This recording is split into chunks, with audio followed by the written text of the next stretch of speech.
后来，过来乡亲啊，讲这个册读愈悬愈会受骗。像中华电信的前董事长卢学锦，2个月前哄骗160多万。这个检警介入调查，发现有6个人嘛去互骗去，已经抓到车手等5个嫌犯。刑事局讲，高学历甲老大人受骗的几率较悬，其中一个原因就是对新闻、对消息的接收上慢了，所以加真好骗。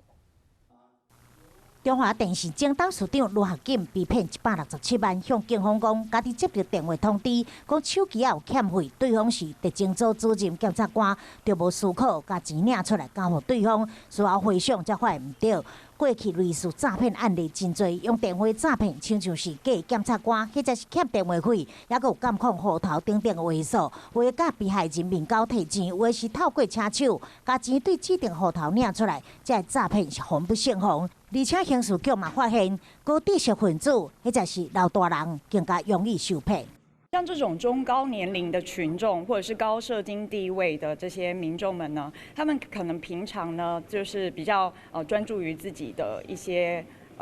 个人的事务上面，比较没有去注意到社会上的时事，没有管道或者是机会呢去了解一下诈骗现今的这个最流行的一个状况。警方调查数据，2008年1月到8月。被假检警诈骗的受害人内面，40岁以上110个人，50岁以上200个，60岁以上358个人，70岁以上嘛有233个。这个数据是非常惊人。提醒民众爱记哩，提起厝内是大人，加一分的注意，减一次的受骗。